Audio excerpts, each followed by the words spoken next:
J'arrive sur le rucher de Crosne à l'improviste, il est 15 h. Je vois un frelon sur cette tente. J'en vois pas sur cette tente, sur cette ruche. J'en vois pas ici. Je vais rester un petit peu pour voir ce que ça donne. Je suis venu tout à l'heure, c'était pas terrible. Donc j'ai attendu un petit peu pour revenir. Et j'ai compris que j'ai un problème très spécifique sur ce rucher. C'est que j'ai des petits frelons et ça perdure. Donc il va falloir que je prenne des mesures, qu'il va falloir que je propose une solution pour les petits frelons. J'ai déjà des idées. Ça devrait pas être trop difficile, mais bon, il faut s'adapter. Voilà un frelon qui est dans la bouteille. Un autre qui... le frelon là que j'ai vu un instant, il est monté, il est capturé. Capturé, un petit frelon comme ça, il traverse le maillage. Donc capturé, pas très longtemps peut-être. C'est pas très grave, on va trouver une solution. Donc j'attends un petit peu pour voir si le rucher est sous pression ou pas. Oh là là là là là là là là là. Le frelon a capturé, je le tue. Hein. Je suis en train de faire le ménage. Le frelon est ressorti avec une abeille. Je ne sais pas d'où il sort. Hé hé, c'est celui qui était en haut.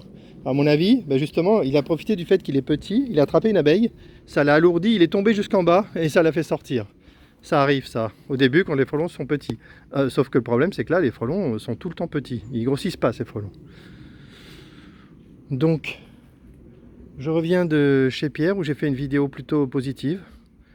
Donc, ce sera une vidéo dédiée à Fred de Natura puisque il réclamait un retour sur ce rucher depuis plusieurs jours.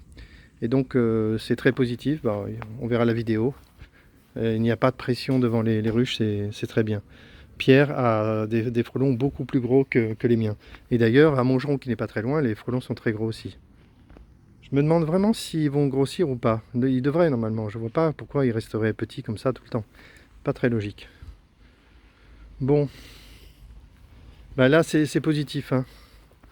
Là, j'attends. Ok, j'ai écrasé un frelon qui a eu de la chance de sortir de la tente avec une abeille dans le bec. Mais si on compare à la vidéo aux vidéos précédentes, d'hier, je crois, il n'y a pas de pression devant les ruches pour l'instant. Mais je vais revenir plusieurs fois.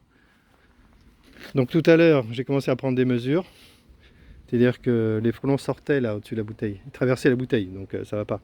Donc j'ai doublé le maillage et je vais revenir avec du maillage 5 mm. Disons que lorsque les frelons sont petits, on peut sans doute... Voilà un frelon qui est arrivé à droite.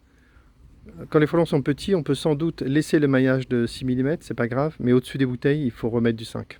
Voilà, c'est ça la conclusion. Donc Pierre me signalait qu'il continue de voir des frelons qui ressortent des bouteilles, donc ça veut dire que le système de NAS sur les bouteilles n'est pas du tout au point. La raison qui fait que ça fonctionne habituellement, c'est parce que d'habitude, dans les bouteilles, les gens mettent du liquide qui tue les frelons très vite, donc ils n'ont pas le temps de ressortir. Mais nous, on ne met pas de liquide. Donc la NAS n'étant pas très efficace, les frelons ressortent. Mais ça, on va le corriger, hein, c'est sûr. On va pas laisser ça. Ah, le petit frelon qui vole très bien. Donc pour Pierre, c'est bon en journée. Il a signalé que le soir ou le matin, il y avait moins d'abeilles et un petit peu de vol stationnaire des frelons. Donc demain matin, peut-être il va m'inviter. Je vais venir pour observer. Et puis on verra si c'est pas une occasion de tester le papillon électrique. Pourquoi pas? Ça serait sympa. Voilà un petit frelon qui chasse parfaitement et qui devrait finir par capturer une abeille. Hein.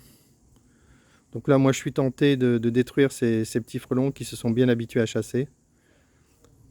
C'est pas illogique. Bon, là, je le fais pas tout de suite parce que j'essaie de faire une vidéo un peu objective.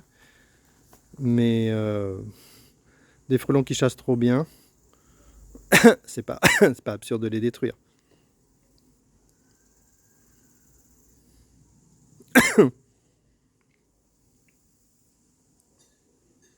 Ou alors, si je vois ça tout le temps, je vais chercher le papillon, puis je vois ce que ça donne.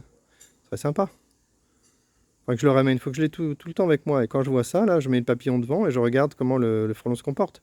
Mais forcément, ça va le gêner. Ça va être complètement difficile de faire du vol stationnaire avec le papillon.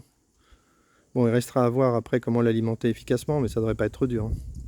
S'il y a des gens qui réussissent à faire de la HT sans tracas, alimenter un papillon électrique, ça va être du gâteau. Bon, je peux pas rester trop longtemps. Il fait du vol stationnaire vraiment longtemps.